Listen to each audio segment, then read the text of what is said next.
ეს უნდა ყოფილიყო შეტევის დასაწყისი, რომელიც ყველაფერს დაასრულებდა. პუტინი დონბასის კონტროლისთვის ნიადაგს ამზადებდა, თუმცა ყველაფერი მის გეგმებს არ დაემთხვა. რუსები პანიკაში გარბიან, სანამ უკრაინა დაეწევა. ათასობით გარდაიცვალა, რადგან რუსეთმა წლის ყველაზე სისხლიანი დღე გადაიტანა. ეს პუტინს სამუდამოდ შეაწუხებდა, სული რომ ჰქონდეს. რუსეთისთვის გაზაფხულის შეტევა უკრაინის გამო ძალიან ცუდად დაიწყო. გასულ კვირას რუსული დანაკარგები გაიზარდა. ეს ის კვირაა, როცა რუსეთმა როგორც ჩანს დაიწყო გაზაფხულისა და ზაფხულის შეტევა, რომელიც პუტინის ძალებს დონეცკის გამაგრებული თავდაცვითი ხაზის აღებაში უნდა დაეხმაროს. ქალაქების ეს მონაკვეთი რუსეთისთვის გადამწყვეტია თუ დონეცკის აღება სურს. ჩრდილოეთით მდებარეობს სლოვიანსკი და კრამატორსკი, რომლებიც ომის კვლევის ინსტიტუტის თქმით, უკრაინის ძალებისთვის დონეცკში მებრძოლი მთავარი ლოგისტიკური ცენტრების წყვილს წარმოადგენენ. სამხრეთით მდებარეობს კონსტანტინივკა, დრუჟკივკა და ოლექსევო-დრუჟკივკა. ერთად ეს ქალაქები წარმოადგენს ძლიერ საფორტიფიკაციო ხაზს, რომელსაც უკრაინა 10 წელზე მეტი აშენებს. პუტინს ამ ქალაქების დაპყრობა სჭირდება დონეცკის ასაღებად. 2026 წლის გაზაფხული სავარაუდოდ დასაწყისია. უკრაინის მთავარსარდალმა ალექსანდრე სირსკიმ ტელეგრამზე დაწერა, რომ ამ ხაზებზე შეტაკებები გაიზარდა და ახსნა, რა მოხდა 17 მარტიდან 4 დღეში. 2026 წლის 17-20 მარტს მტრის შეტევების ინტენსივობა გაიზარდა, განაცხადა სირსკიმ. მისივე თქმით, მტერი ცდილობდა რამდენიმე სტრატეგიულ მიმართულებაზე ჩვენი თავდაცვითი ხაზების გარღვევას. მთელი საბრძოლო ხაზის გასწვრივ მძაფრი ბრძოლები მიმდინარეობდა. სულ ამ 4 დღის განმავლობაში მტერმა 619 შეტევითი მოქმედება განახორციელა. 4 დღეში 619 შეტევა, დღეში 150-ზე მეტი, მაგრამ რუსეთს გარღვევები არ ქონია. რუსეთმა ვერ მიაღწია უმეტეს თუ არა ყველა ოპერატიულ მიზანს, რომელიც ვლადიმერ პუტინმა თავის ჯარისკაცებს დაუსახა. და რაც კიდევ უფრო ანძიმებს მდგომარეობას რუსეთისთვის, პუტინის ძალებისთვის რეალურად მოხდა ის, რასაც რუსეთის პრეზიდენტი ვლადიმერ პუტინი საერთოდ არ ელოდა. ვლადიმერ პუტინს გაზაფხულის შეტევის ბრწყინვალე დასაწყისი სურდა, რაც მიიღო იყო რუსეთისთვის უკრაინის ომში 2026 წლის ყველაზე სისხლიანი დღე. შეიძლება ითქვას, რომ ეს რუსეთისთვის წლის ყველაზე სისხლიანი კვირაც იყო. ამაზე მოგვიანებით ვისაუბრებთ. ვლადიმერ პუტინისათვის მძიმე დღე იყო 17 მარტი, რომელიც როგორც ჩანს გაზაფხულის შეტევის ოფიციალური დაწყების დღე იყო. ტელეგრაფის მიხედვით უკრაინამ იმ დღეს რუსეთის 1700 ჯარისკაცი მოკლა ან დაჭრა. რუსეთმა ასევე დიდი რაოდენობით ტექნიკა დაკარგა, მათ შორის 20 9 საარტილერიო სისტემა განადგურდა, ასევე 230 ერთეული მანქანა და საწვავის ავზი. ტელეგრაფის მიხედვით ზაპოროჟიეს მიმართულებით შეტევის მცდელობაც აღკვეთეს. გარდა ამისა, უკრაინის უპილოტო სისტემების ძალებმა წარმატებული დღე ჰქონდათ. 900 მოკლული ან დაჭრილი ჯარისკაცი უკრაინის დრონებმა გაანეიტრალეს. ეს რიცხვები კიდევ უფრო შთამბეჭდავი ხდება, როცა გააცნობიერებთ, რომ ისინი თითქმის ორჯერ აღემატება იმ საშუალო დღიურ დანაკარგებს, რასაც ბოლო რამდენიმე კვირის განმავლობაში ვხედავდით უკრაინაში. ინდეპენდენტის ცნობით 17 მარტამდე რუსეთი ყოველდღიურად 7900 ჯარისკაცს კარგავდა. მოგვიანებით ეს რიცხვი 1700-ს გადააჭარბა. ეს მიუთითებს, რომ რუსეთის გაზაფხულის შეტევა დაიწყო. ჩვენთვის მინიშნებებს არც ახალი ტაქტიკა, არც სტრატეგია იძლევა. უფრო მეტი რუსი ჯარისკაცის გაგზავნა ხორცეკებში აჩვენებს, რომ პუტინი მხოლოდ ერთ იდეას იყენებს წინსვლისთვის. მეტი საზარბაზნე ხორცის გაგზავნა მეტ სიკვდილს ნიშნავს. ასე წარმატებული შეტევა არ უნდა მიმდინარეობდეს. შეიძლება პუტინი აზრით დამშვიდდეს, რომ ეს მხოლოდ ერთი დღე გახლდათ. დიახ, ეს რუსეთისთვის ცუდი დღე იყო, სინამდვილეში საშინელი. რუსეთიდან უკრაინაში გაგზავნილი თითქმის ყველა ჯარისკაცი ან დაჭრილი დაბრუნდა, ან დაიღუპა. ეს ყველაზე ცუდი იქნებოდა რუსეთისთვის და პუტინის პაიკების მსხვერპლი საფუძველს ჩაუყრიდა რუსეთს გაზაფხულის შეტევის დასაწყებად, საჭირო ღრმა შეტევას. ეს არ მოხდა. სიუსკის თქმით, რუსეთმა გაზაფხულის შეტევის პირველ კვირაში თავისი ოპერატიული მიზნების უმეტესობის თუ არა ყველას მიღწევა შეძლო. დაღუპულთა რაოდენობა მხოლოდ იზრდებოდა. სიუსკის ცნობით 17-19 მარტს რუსეთმა დაკარგა 4840 ჯარისკაცი, რომლებიც ან მოკლეს, ან დაჭრეს, ან გააუნებელყვეს. ეს თითქმის 5000 პუტინის ჯარისკაცის დაკარგვას ნიშნავს მხოლოდ 3 დღეში. ეს ნიშნავს, რომ ყოველ დღეს საშუალოდ 1600-ზე ოდნავ მეტი ჯარისკაცის დანაკარგს უტოლდება. 17 მარტი შესაძლოა რუსეთისთვის წლის ყველაზე სისხლიანი დღე იყო, მაგრამ 18 და 19 მარტიც დიდად არ ჩამორჩებოდა. სირსკი ამატებს, რომ რუსეთმა უკრაინასთან ბრძოლაში ერთ კვირაში სულ 8700 ჯარისკაცი დაკარგა, ასევე დიდი რაოდენობით სამხედრო ტექნიკა და იარაღი. რუსეთისთვის უკრაინაში ზამთრის ნელი დნობა შესაძლებლობა უნდა ყოფილიყო. მაგრამ პუტინის ჯარისკაცებისთვის ამ ყველაფერმა მხოლოდ კიდევ უფრო მეტი სიკვდილი მოიტანა იმ მასშტაბით, რაც 2026 წელს არ უნახავთ. პუტინისთვის ნუგეშია, რომ სამდღიანი კოშმარის შემდეგ რუსეთის დანაკარგები დასტაბილურდა. TVP World-ის ინფორმაციით, რუსეთი დღეში 1000 ჯარისკაცს კარგავს.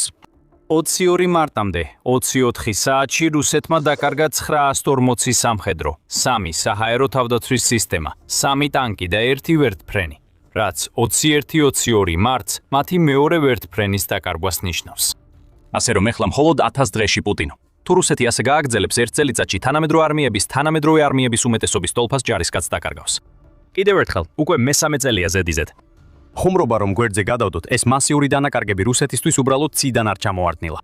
უკრაინამ გაზაფხულის შეტევისთვის დიდი მომზადება ჩაატარა და რუსეთის ძალებს პუტინის მოულოდნელად სწრაფად ანადგურებს. ზუსტად აგიხსნით, როგორ ახერხებს უკრაინა ამას რამდენიმე წუთში. მანამდე უფრო დეტალურად შევისწავლოთ რუსეთის გაზაფხულის შეტევა და რის მიღწევასაც პუტინი ცდილობს, როცა უკრაინის ომის ხორცსაკებში კიდევ უფრო მეტ ჯარისკაცს სწირავს. პუტინის მცდელობას დონეცკის ციხესიმაგრის ხაზისკენ უკვე შევეხეთ, რაც რუსეთის მთავარი ოპერაციული მიზანია. გაიხსენეთ, რომ დონბასის დათმობა, რომლის ბოლო დარჩენილი ნაწილი დონეცკია, პუტინის მთავარი მოთხოვნაა უკრაინასთან სამშვიდობო მოლაპარაკებებში. რუსეთის ლიდერს ეს ტერიტორია სჭირდება, მას სჭირდება თუ უნდა შექმნას რაიმე ნარატივი იმის შესახებ, რომ მოკლე სპეციალური სამხედრო ოპერაცია, რომელიც რამდენიმე დღეში უნდა დაემხო უკრაინა, შეიძლება გადაიქცეს რამეთ, რაც თუნდაც წარმატებას წააგავს. რუსეთი ცდილობს სამხრეთ უკრაინაში ღრმად შეიჭრას და შეტევას 2025 წლის ბოლოსთვის გეგმავს. ამიტომ ცდილობდა რუსეთი ზაპოროჟიეს ფრონტზე წინსვლას 17 მარტს, როცა რეკორდული დანაკარგები ჰქონდა. რუსეთს ჯერ კიდევ სჭირდება პოხროვსკის ფრონტის გადალახვა. მიუხედავად იმისა, რომ პოხროვსკის ქალაქის უმეტესობა უკვე დაკავებულია, პუტინის ძალები გაჩერებულია როშინის სოფლის მიმართულებით და იმ დასახლებებზე, რომლებიც ამ სოფლის მახლობლადაა, მათი კონტროლი საუკეთესო შემთხვევაში არამდგრადია. პოხროვსკერძის გადალახვის გარეშე ციხესიმაგრეების ხაზზე შეტევას პუტინისთვის რეალური წინსვლის ძალა არ აქვს. ამიტომ ხდება ის, რაც 17 მარტს და მის შემდეგ ვნახეთ. რუსეთმა სრულიად ვერ შეძლო იმ საფუძვლის შექმნა, რაც პუტინს სურს, რომ მისმა სამხედროებმა გაზაფხულისა და ზაფხულის შეტევაში მიაღწიონ. და ამის მიზეზი ისაა, რომ უკრაინამ ყველა რუსეთის ნაბიჯზე პასუხი იპოვა. რა არის ეს პასუხები? ჩვენ უფრო დეტალურად განვიხილავთ, რა გააკეთა უკრაინამ, მათ შორის იმ მასშტაბურ ქმედებას, რომელიც მან წლის დასაწყისში განახორციელა და რომელმაც პუტინის ყველა გეგმა ჩაშალა. მაგრამ სანამ უფრო ღრმად შევალ თემაში, შეგახსენეთ, რომ თქვენ უყურებთ The Military Show. თუ ჯერ არ გამოიწერეთ არხი, ახლა საუკეთესო დროა დააჭიროთ ხილაკს, რათა არასდროს გამოტოვოთ ჩვენი ვიდეოები. უკრაინამ რუსეთის გაზაფხულის შეტევის დროს სამი მთავარი რამ გააკეთა, რამაც პუტინის ძალების მასშტაბურ დანაკარგებს შეუწყო ხელი. ასევე ერთი მნიშვნელოვანი ფაქტორი პუტინის გეგმების გარდამტეხად იქცა. სანამ მთავარ საკითხზე გადავიდოდეთ, მოდით გადავხედოთ იმ სამ ფაქტორს, რომლებმაც დანაკარგებს შეუწყო ხელი. პირველი თავად სირსკის სიტყვებიდან მოდის, რადგან კიევის პოსტი იუწყება, რომ რუსეთის შეტევების მასშტაბმა უკრაინა აიძულა, ბრძოლის ველზე ახალი ასიმეტრიული მიდგომები დაენერგა. სირსკი არ აზუსტებს ტაქტიკას, მხოლოდ აღნიშნავს, რომ უკრაინული ჯარები ინიციატივას იპყრობენ და პოზიციებს აღადგენენ. მაგრამ მხოლოდ ამაზე დაყრდნობით შეგვიძლია ვივარაუდოთ, რომ უკრაინის მთავარსარდალი გულისხმობს ძებნისა და განადგურების ტაქტიკას, რომელსაც უკრაინა ბოლო კვირებში იყენებს, რათა აღმოფხვრას რუსი დივერსანტები, რომლებიც ცდილობენ უკრაინის ტერიტორიაზე თავდაცვითი პოზიციების გამაგრებას. ჩვენ ეს სტრატეგია მაშინ ვიხილეთ, როცა უკრაინამ უარყო პუტინის მტკიცება, რომ რუსეთს კუპიანსკი ოკუპირებული ჰქონდა 2025-ის ბოლოსა და 2026-ის დასაწყისში. უკრაინამ ამ მტკიცებას უპასუხა, ხაზგასმით აღნიშნა, რამდენად მცდარი იყო ის და ამისთვის გამოიყენა ძებნისა და განადგურების დანაყოფები. ეს დანაყოფები რუსული ინფილტრაციის სტრატეგიის წინააღმდეგ შეიქმნა, რომელიც რამდენიმე ჯიმე ჯარისკაცის უკრაინულ პოზიციაზე ფარულად შეყვანასა და იქ მათ დამალვას გულისხმობს, სანამ დამხმარე ძალებს დაელოდებია. ტაქტიკამ დროებით იმუშავა, რადგან უკრაინას დაბნეულობას იწვევდა ხაზებს მიღმა. უკრაინა თავისი საძიებო და განადგურების დანაყოფებით ცეცხლს ცეცხლით პასუხობს. ის რუსეთის მცირე დანაყოფებს საკუთარი მცირე ჯგუფებით უპირისპირდება, რომლებიც დრონების ოპერატორებთან ერთად რუს დივერსანტებს პოულობენ. როგორც კი ისინი არ მოაჩენენ, შემოჭრილები იზოლირდება და ლიკვიდირდება, რის შემდეგაც რუსეთის სუსტი კონტროლი უკრაინის ტერიტორიაზე დასრულდება. ამ ძებნა განადგურების ჯგუფებს მნიშვნელოვანი როლი ექნებოდათ იმ თავარ საქმეში, რაც უკრაინამ გააკეთა გაზაფხულის შეტევის დასამსხვრევად, სანამ ის საერთოდ დაიწყებოდა. დავგჩით ბოლომდე და მეც გაიგებთ. უკრაინამ ძებნა განადგურების დანაყოფებით განაყოფების და გამარჯვების სტრატეგია იპოვა, თუმცა ეს ქვეყნის ერთადერთი იარაღი არ არის რუსეთზე დამანგრეველი დანაკარგების მისაყენებლად 17 მარტის შემდეგ. უკრაინის ღრმა დარტყმების სტრატეგიამ დიდ როლს თამაშობდა, რადგან 2026-ში ქვეყანამ გააძლიერა დარტყმები რუსეთსა და ოკუპირებულ ტერიტორიებზე. ამის მაგალითია 9 მარტი, როცა უკრაინამ ერთ დღეში რეკორდული 754 დრონი გაუშვა რუსულ პოზიციებზე. მილიტანის ცნობით რუსეთის თავდაცვის სამინისტრო აცხადებს, რომ მათ 621 დრონი გაანადგურეს. მაგრამ ეს მაინც ნიშნავს, რომ 100-ზე მეტმა დრონმა მიზანს მიაღწია ისეთ რეგიონებში, როგორიცაა ოკუპირებული ყირიმი, ბრიანსკისა და ბელგოროდის სასაზღვრო ოლქები, ან კიდევ იმდენად შორს რუსეთის შიგნით, რომ მოსკოვს მიმიუახლოვდნენ. ეს რიცხვები მასშტაბურია, როგორც რუსეთის დრონების შეტევები უკრაინის ქალაქებსა და ინფრასტრუქტურაზე. ეს იმიტომ, რომ მასშტაბები მართლაც ემთხვევა. უკრაინამ გააძლიერა თავისი შორ-მანძილზე მოქმედი დრონების სტრატეგია იმდენად, რომ ახლა უკვე რუსეთის დონეზე ახორციელებს ღრმა დარტყმებს. Forbes-ის თქმით, უკრაინის შორ-მანძილზე შეტევები უფრო ღრმად აღწევს, ვიდრე ოდესმე. Flamingo დრონის, რაკეტა დრონის ჰიბრიდმა უკრაინას მისცა საშუალება გამოიყენოს ძლიერი ცეცხლის ძალა რუსეთის სიღრმეში სამიზნეებზე. 20 თებერვალს უკრაინამ Flamingo გაუშვა რუსეთის რაკეტების ქარხნისკენ ვოდკინსკში, რომელიც უკრაინისა და რუსეთის საზღვრიდან 1400 კილომეტრით, ანუ თითქმის 870 მილითაა დაშორებული. როგორ უკავშირდება ეს რუსეთის წარუმატებელ საგაზაფხულო შეტევასა და დიდ დანაკარგებს? ყველაფერი უკრაინის სიღრმისეული დარტყმების კამპანიის მიზანს უკავშირდება. უკრაინის მიერ რუსეთის ტერიტორიასა და ოკუპირებულ რეგიონებზე განხორციელებულ ყველა თავდასხმას ერთი მთავარი მიზანი აქვს და ასუსტოს რუსეთის საომარი მანქანა. ვოდკინსკის ქარხნის განადგურება რუსეთს უკრაინაზე გასაშვებ ჭურვებს აკლებს. ეს ნიშნავს, რომ რუსეთს აღარ შეუძლია უკრაინის სიღრმეში იმდენი ობიექტის დაბომბვა, რაც უკრაინას აძლევს მეტ შესაძლებლობას ფრონტის ხაზზე რუსეთის შეტევების მოგერიებისთვის.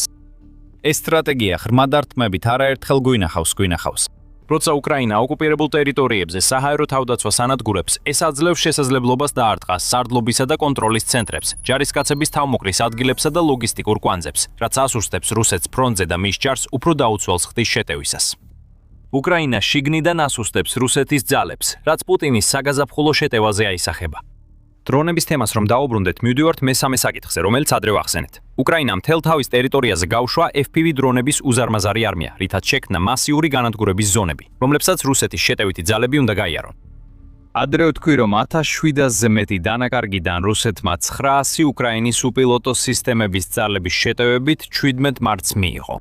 FPV დრონების ფართო გამოყენებამ ეს რიცხვი გაზარდა. უკრაინას აქვს შესაძლებლობა წლიურად 10 მილიონამდე დრონი აწარმოოს, სულ მცირე 2025 წლის ზაფხულიდან. მიუხედავად იმისა, რომ ეს მაჩვენებლები ჯერ არ არის მიღწეული მეტი ინვესტიციის საჭიროების გამო, FPV დრონების მასშტაბური წარმოება აჩვენებს, რომ უკრაინის საფრენი სიკვდილის გამავრცელებლები რუსეთის ძალებისთვის ყველაზე საშიში იარაღად იქცნენ შეტევის მცდელობისას. უკრაინას ახლა იმდენი FPV დრონი აქვს, რომ დრონების მარაგი მის სამხედროებში ოპერატორების რაოდენობას აღემატება. ეს პრობლემა არ არის, რადგან უკრაინამ აჩვენა, რომ ოპერატორების მომზადებაში გამოცდილია. დრონების მარაგი არის და გაზაფხულ-ზაფხულში რუს ჯარისკაცებს პრობლემებს შეუქმნის, რადგან ოპერატორები მომზადდებიან. უკრაინის FPV დრონები მხოლოდ ინდივიდუალური ჯარისკაცების განადგურებაზე მეტ წარმატებას აღწევენ. ევრომაიდან პრესმა 20 მარტს გაავრცელა, რომ FPV დრონმა ჩამოაგდო რუსეთის KO-52 ვერტმფრენი. უკრაინამ ვერტმფრენზე თავდასხმის შემდეგ მეტი FPV დრონი გაუშვა ეკიპაჟის გასანადგურებლად. ეს არის რასთანაც პუტინის ძალები მთელი ფრონტზე ებრძვიან. 10,000-ობით FPV და სადაზვერვო დრონი მუდმივად ზუზუნებს იმ რეგიონებში, სადაც რუსეთი წინსვლას ცდილობს. ჯარისკაცის ან ტექნიკის გამოჩენისას დრონები ეშვებიან და ანადგურებენ. FPV დრონებისა და საშუალო დარტყმის დრონების კომბინაციით უკრაინამ თითქმის 100 მილზე გადაჭიმული განადგურების ზონები შექმნა. გაკვირვებაა, რომ რუსი ჯარისკაცები დიდი რაოდენობით იღუპებიან, როცა მათ დრონებით სავსე ტერიტორიაზე უნდა გაიარონ პოზიციამდე, საიდანაც შეტევას იწყებენ. და ბოლოს მივდივართ მთავარ საკითხთან, რომელიც ადრე ვახსენეთ. ეს ერთი რამ რუსეთს ისე დაარტყა, რომ გაზაფხულის შეტევა მნიშვნელოვნად დაასუსტა და სწორედ ამიტომ ხედავთ იმ დანაკარგებს, რასაც ახლა ვხედავთ. და ეს რამ ძალიან მარტივია, უკრაინის კონტრშეტევა სამხრეთში. თებერვლის დასაწყისიდან უკრაინა სწრაფად მიიწევდა რუსეთის პოზიციებზე სამხრეთსა და სამხრეთ-აღმოსავლეთში, ანადგურებდა დივერსიულ ჯგუფებს ძებნა განადგურების ტაქტიკით. მარტის 3-ისთვის უკრაინის პრეზიდენტი ვოლოდიმირ ზელენსკი აცხადებდა, რომ მისმა ძალებმა რუსეთიდან 460 კვადრატული კილომეტრი, ანუ დაახლოებით 167 კვადრატული მილი დაიბრუნეს. ეს უკრაინის ყველაზე მასშტაბური კონტრშეტევაა 2023 წლის შემდეგ, რომელიც შესაძლებელი გახდა, რადგან რუსეთის ძალებს უკანონო Starlink-ის ტერმინალებზე წვდომა აღარ აქვთ, რაც მათ კომუნიკაციას უზრუნველყოფდა ფრონტზე. ეს კონტრშეტევა რუსეთის წარუმატებელი გაზაფხულის შეტევის ფონზე ორი მიზეზით მნიშვნელოვანია. პირველ რიგში პუტინის გეგმა სამხრეთში იყო ბუფერული ზონის შექმნა დნიპროპეტროვსკის რეგიონში. ამ ბუფერულ ზონას უნდა მიეცა რუსეთისთვის საშუალება უკრაინისთვის შეეჩერებინა ჯარების გაგზავნა ამ გზით, რათა დაეხმარებინა თავისი ჯარისკაცებისთვის ზაპოროჟიესა და დონეცკის რეგიონებში, რაც რუსეთს მისცემდა საშუალებას უფრო დიდი ძალით დაესხა ორივე რეგიონს. ეს გეგმა ამ ეტაპზე დასრულებულია. უკრაინას აქვს ეგრეთ წოდებული ბუფერული ზონა, რაც ნიშნავს, რომ მას ასევე შეუძლია ჯარებისა და ლოგისტიკური დახმარების მიწოდება უკრაინის სხვა რეგიონებისთვის, რომლებსაც ეს სჭირდებათ. რუსეთის კონვერგენტული წინსვლა ზაპოროჟიეს მიმართულებით დაზარალდა ბუფერული ზონის დარღვევით, რადგან უკრაინამ გაართულა გეგმები და რუსეთი მიიყვანა მდგომარეობაში, რომელიც მეორე პრობლემას წარმოშობს. პრობლემა ისაა, რომ რუსეთი იძულებულია საკუთარი ძალები დაასუსტოს, რათა უკრაინის კონტრშეტევას საფასუხო იერიში მიიტანოს. დონეცკისა და ზაპოროჟიესთვის განკუთვნილი რეზერვები ახლა სამხრეთით გადაადგილდებიან.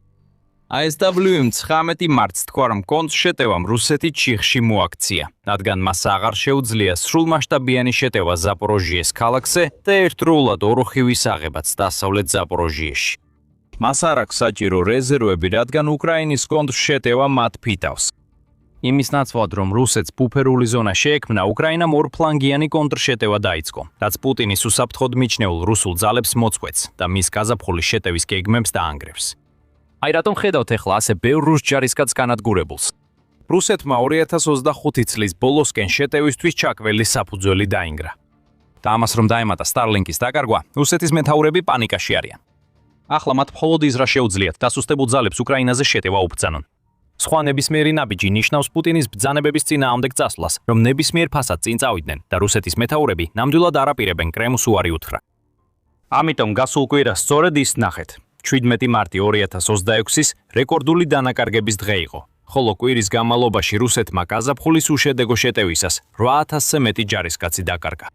ეს საფუძველს უკრის იმას, რაც მომდევნო რამდენიმე თვეში მოხდება. რუსეთის 2026 წლის შეტევა 2025 წლის ზაფხულის შეტევაზე უფრო წარუმატებელი იქნება, რომელმაც ოპერაციული მიზნები ვერ შეასრულა.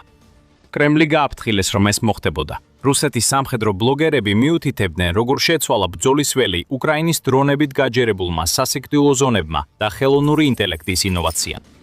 პუტინს გააფრთხილეს, მაგრამ არ მოусმინა. შესაძლოა ახლა კარღვევის დასაწყისი იყოს, როგორც უკრაინამ 2022-ში მოახერხა. დამატებითი ინფორმაციისთვის ნახეთ ჩვენი ვიდეო. თუ მოგეწონათ ეს ვიდეო, არ დაგავიწყდეთ გამოიწეროთ The Military Show, რომ მიიღოთ მეტი ანალიზი უკრაინის ომის უახლესი მოვლენების შესახებ. მადლობა ყურებისთვის.